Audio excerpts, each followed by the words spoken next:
we're still discussing the educational sector, the necessary reforms, and much more. We have with us Mr. Alex Onyia.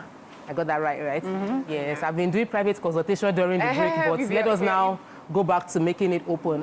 She has a question. Yes, so, you know, we've been going on back and forth, but we need to talk about the key thing right now, the curriculum. Let's talk about the curriculum, present curriculum we have, and what exactly is wrong with our curriculum within the school system, what we can do to improve it, or what we need, whether we still need certain things within the curriculum, or we need to, like, phase certain things out, and then, you know, import new ones. Okay, so fortunately for the curriculum, I think I have a little bit more information on that. Firstly, our curriculum is outdated. I mean, it's outdated. That is one. I mean, in terms of the content itself, it's outdated. Secondly, is of course outdated means it's less relevant to the modern day, right? And then also the method, which is the role learning approach I talked about. So it makes it not recommended for our society right now. So I actually reached out to the people at NERDC, that's the Nigerian Education Research Development Commission. And these are the people, this is the institute that is in charge of our curriculum reviews and development. So the last time they did any modification was 15 years ago. Wow. Yes, so I reached out to them and I saw, because of course I looked at the budget. The budget for this year, 100 million for review. And I used that case study and said, you people have this money. How do you plan to do it? Do you want to use it or do you want to embezzle it? So they now said, that this September, that they're going to roll out a new curriculum. So I asked again, they still, because at some point, even the Minister of Education has to mandate them to do that. But the truth of the matter is that we're almost at the end of August, and I haven't heard anything. And of course, if you want to roll out a curriculum, I believe that there's a point for public review. And we've not seen that. So I can't really say if it's going to be out, but from the last response they gave me last week when I asked again, they said it will still be available. So based on that, this is definitely the much I can say on that. But it's very critical that we have to change that curriculum. Because I was telling them that these private schools spend hundreds of millions every year in terms of curriculum, because almost every single private school has a new way, different way they approach their things. And they invest money in this curriculum review because they have their own internal curriculum, aside from the national one, right? So you need to partner with these people. Anytime I'm in Cambridge, I go to Cambridge like 2 or 3 times every year, and we go on different trainings. And I see a lot of them. I know how much they spend trying to get more knowledge. If you can't partner with them and you want to do it on your own, I think you may still never get it right. Wow.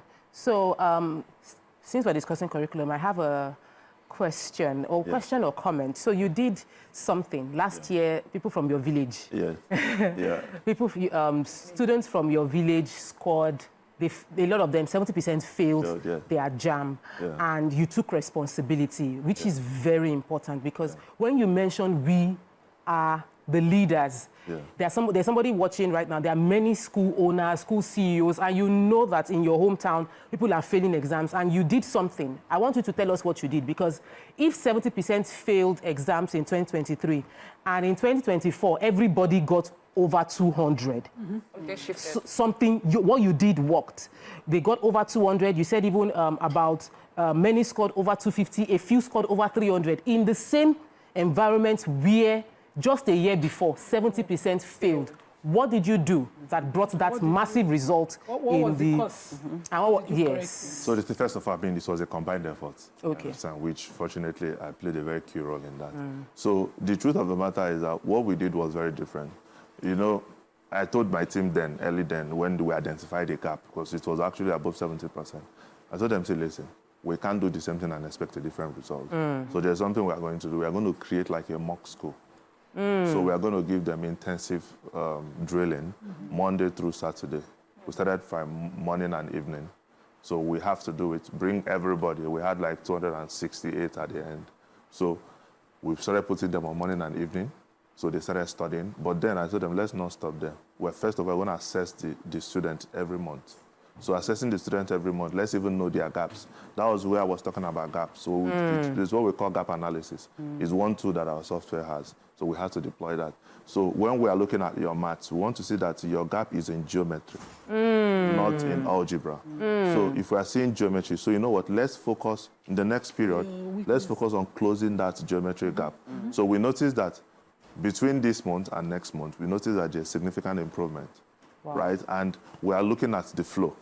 So in English, synonyms, antonyms, lexis and structure, we are looking at how you are closing those gaps, right? So where we are, sometimes we have to go back. Another thing we started doing was, as we are giving the students assessments, we are also giving the teachers assessments. Wow. So we realized that, you know, when you cut, just like when you say doctor, doctor sounds like everybody's excellent. There are low-class doctors, there are top-class doctors. So in teaching, there are low-class teachers. So we had to fire like 4 teachers. And when we fired them, like for one of the subjects we did was chemistry, that we noticed significant improvement in the chemistry. So the teacher, you scored 17. As a teacher? Yes. In an exam that even the student that you are teaching are scoring higher than you. Oh my God. So, and you know, no, the point is that fortunately, we have a system. So there were a lot of intentionality in that I need approach. to take this call, but what you just said was a major problem. Ibrahim has called in from K2. Welcome to the show. Good morning. Good morning. Yeah, morning to your guest here also. All right. Like what he's saying right now is still all about reading. We still need to practicalize what we are saying or what we are studying in the school now, because I went to public, my children went to private now. I'm not seeing the same thing, which is practical. When a teacher is teaching, like skeleton now, we need to have it in school, not to tell the teaching of nowadays to go and bring it. Now, you're talking about mathematics. Where are they feeling? There's nothing practicalized in it. In my house, there are a lot of books. There's something like physical. In the office, you are reading books, you do this. For a little while, you go out and do work. Take a walk, then come back. That is practical. We need something practical in the public school, not only all this tech. We have one in Yaba, we have one in Unilag there. Not only just basic, secondary, and primary, the popular one. In the class, it is the government, whether it's the teacher or whatever. We provide this in the classroom, not the students will go and provide or look for it. And that's stress for the body for them. Show them what you are saying. You will see that they will not fail again. Show them what you are saying. Practicalize it. This is one. Bring out the one. How the one stand, the figure of one. How does it minus? How does it remove? Bring out curves, not only in the primary or the secondary or the J or the S. That's what I'm saying, right? Everywhere, all class must practicalize what they are saying. We come out and speak English too much in this country. Vocals. Nothing to show up like, doctor, you don't know you have not seen skeleton from your day one. A lawyer does not even, I've never even seen or seen what they call cell. So thank you. Back to public schools, because the majority of Nigerian students are still seeking education from public school, and the average Nigerian cannot even afford a good private school. So the interventions that we need to cause real change in Nigeria has to take place within the public school. And I'd like you to get practical. He was very angry. He went to public school and he was saying, how will they be telling the students to bring the skeleton? I said, this thing should be in the school. Let them be able to touch and feel the things themselves. So please, I'd like you to help us break down a few of the things that you feel the government can do, cheap wins that they can do to change the results we are getting, especially at the primary school level within Nigeria. Yes, so like I said, if you can't use the same old way and expect a different result. Modern schools are some of the schools that we are looking forward to, like the US and the UK, they are not trying to put children under pressure to be the first or to trying to judge them by who got highest in WAEC. No, they are more interested in, because they believe that every child is unique. And their learning method is unique. So they try to follow the child as in their own pace. So if we want to get the kind of results they have, then we have to periodically look at what they are doing. The truth of the matter is that before we go to, when you see sometimes, I just believe that you understand it better. When you see Nigerians expressing themselves angrily, it's also a deficiency in education. Because you know why? If you understand how communication and criticism work, no matter how people communicate, these are part of the things they teach. You can say normal British child, you're expressing yourself, they are listening. I'm so sorry, this is it. I'm so sorry, this is part of education. Just like if you want to be like a hostess in an airplane, they will teach you how to be able to manage. Yeah, so it's important, it's part of core part of education. So now, what I'm saying is, if the governments are well educated and we are now telling them, okay, we need our attention. Because from that attention, they start, okay, you know what, we have like a very qualified team, not a political team, that understands the things to do. And then the things are being put in place. Trust me, you'll start seeing those changes. But if it's still political, unfortunately, you will never see anything. So now I'm beginning to wonder, in the sense of partnerships, what partnerships, for instance, do you think we can start to implement between public-private stakeholders to actually meet with government on this table to ensure that we can start to fast track some of these things? If we know that government cannot do it alone. So for brands such as yourself, how do you think that brands like you can partner with government to actually start to change the systems, for instance, in our public educational sectors? How can we help? The truth of the matter is that fortunately we have one of the most advanced technology that basically helps transform education across different places. So in terms of the technology part, we have what it takes. Unfortunately, we've already developed quite a number of relationships locally and internationally, but that still doesn't solve it. We have a lot of conversations on partnerships. The point is that those minds, I mean, I don't want to be discussing partnership with you while in your head you are calculating not even how much money will come to you at the end of the day. So, and when you have those kind of conversations, it's very discouraging. And it's very easy to detect. You get it? So it's not like, so when you have the heart, a lot of things will fix. So the point is, who is appointing? Can you actually appoint credible people? Is it not the same states where people are removed because they are not politicians and they are technocrats? Exactly. People were removed. People who delivered were removed because they were not politicians. And then we bring in politicians into the place and then we're not hearing anything again. So because I have quite a number of government people that I've had conversations with. Guess what? I stopped engaging them because I just realized that I'm talking A, these people are in F. They are not, and I've been trying to talk to you. So the point is that I'm not condemning them because, like I said, I will keep talking. But there's no point trying to waste so much energy when I know that your intent is completely different. All right, let me take this call. I'll come to you, Nima, after this call. Thank you. Welcome to the show. Good morning. Caller. Hello. Matthew, from Bariga. Good morning. I'm the first caller on your program. Yay! Thank you. Welcome to the show. Yeah, thank you very much. And you are having a very interesting topic this morning, and I'd like to contribute as a secondary school teacher. Okay, so I teach in a private school, and I want to say that many of the problems that we have in our educational sector is from the secondary school. Actually, over the years, when I mean over the years, mass promotion of students in private schools, parents taking and assisting examination malpractices, then teachers also taking and abating examination malpractices. I tell you, I've seen it over and over that students that are not qualified to be promoted to the next class are always being promoted, and it saddens my heart as a teacher. But, when we have meetings, staff meetings, we talk, but not being the owner of the schools and all that, there's nothing you can do. And we see, for example, few years ago, about 2 years ago or 3 years ago, we had mass failure of our students, and many of them are treating GC the pass. So my school doesn't allow my practice. So when they wrote to WAEC, many of them did not do well. So when they came for the VS, only to say that many students that did not do well, they are already in their institution. So what we are saying is that secondary schools, private schools especially, are accomplished in the kind of graduate that we produce. Many of them don't know anything, and yet they are graduating from secondary school and going to private universities. Many of the private universities admit those students that are not even fit to be in SS1. So many of the problems we are having are from what? From the secondary school, especially the private secondary school. Many of them.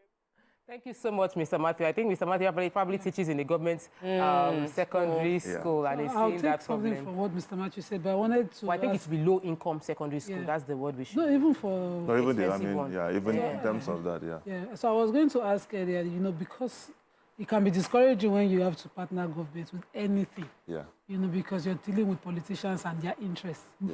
Part time. But you did something that Sokwe talked about improving your community and the way education is there. How far do you think this can go, and how encouraging do you see individual, maybe corporate entities or individuals who have the same interests. For instance, even the what do they call it, Igwe of your community. How far do you think their partnerships can take this instead of dealing with the elected? So what happened here, which I expected it to happen. What happened right now is that all my senatorial districts are adopting the model now. Mm-hmm. So the government, the governor also, and the senator in charge, they have now fully taken over. So they have adopted it. So I expected that. So there's some other people across different spread places that are now trying to do something within. So what Nigeria normally needs is a first mover, right? If you want to come to the toll gate, follow the wrong way, people will follow you. So the point is who will move first. Right? So I think we also need to start developing that first mover mindset, knowing that if we wait to complain, we'll complain forever. Sorry, the caller mentioned, passing kids who have failed. And so BC usually says that examination is not the true test of anybody. Would you say that sometimes it is required to pass students who have failed? This is because, case in question, I saw 3 teachers discussing with a language teacher, saying you're teaching a strange language to all the students in class and you're failing them in primary 2 for wrong spelling.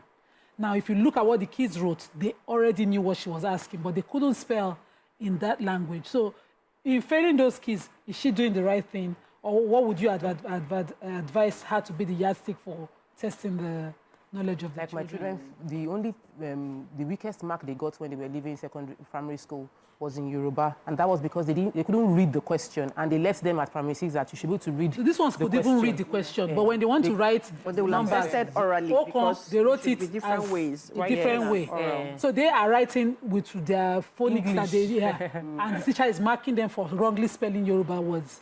So how would you rate that? So firstly, any child that fails anything, the person, you have to fail the person. It's not that, is that one by deal is failing in spelling. Failing is failing. That you failed because of your course. It doesn't mean the person didn't fail. As a teacher, for the child to fail, that means you actually contributed, but still failed the child. Then go back and fix things. But that is one. Secondly, there's something that we also need to understand. That's why when I started here, I talked about basic education. In the UK, only 53% of their entire population went to school outside of the secondary education. So when you hear about graduates, only 53%. In the US, only 50%. So the most critical part of education is that basic education. That's what a society, that's why it's mandatory and it's free. In Nigeria, they will tell you it's free and it's actually free because it's mandatory, it's a societal critical need. So when you don't pay attention to it, every other thing you see, I'm a first principled person. I understand that Newton's third law of motion will tell you that action and reaction are equal and opposite. If you forget that principle, you can never fly a rocket. So why they're coming to tell me that when you flew the rocket, you started flying on the air? No, you missed that first principle. So I think we should focus more on that foundation. Even the Bible tells you, clean inside the cup, and then the outside will be clean. So that's basically how I think. So let's go back, fix that basic, because what a child should know, a child should actually know it. And when children know these things, by the time they are coming up, these things becomes easy, right? Then all these other miracle centers and all these things, naturally they'll start fitting their way. But so this brings me to what I want to say in terms of like, you're talking about the importance of early education. Why are there still kids on the streets when we have public schools? Because I don't understand why, even for a place like even Lagos State, I get so angry when I see all these kids outside because by now I expect that at least Lagos State, there shouldn't be any child on the street. Leave Lagos alone. Do you understand? So even in the host, no, but as in, even like police officials, anybody that sees any child on the street should come in supposed to be. You understand? Because it's even the Lagos is still a leadership problem. You know why? If you remember Lateef Jakonde, he's one leader in Lagos that did the best thing in education. Yes. Most of the people today, actually, you see them benefited from him, right? Education was interesting, education was fun. Yes. If you made education interesting, fun, and lovely, even children in the streets, you would prefer to be in school.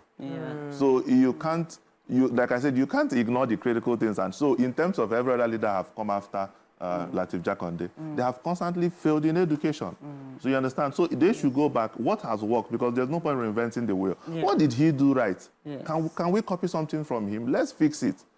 You understand? I think doing that thing is better than buying all the smart boards. That's true. You understand? Why majority of your children are in the street begging? That's true. What's the point? It's not Lagosians. See, this matter, I have discussed it with the governor, deputy governor, The challenge with, and the former commissioner for education was an education...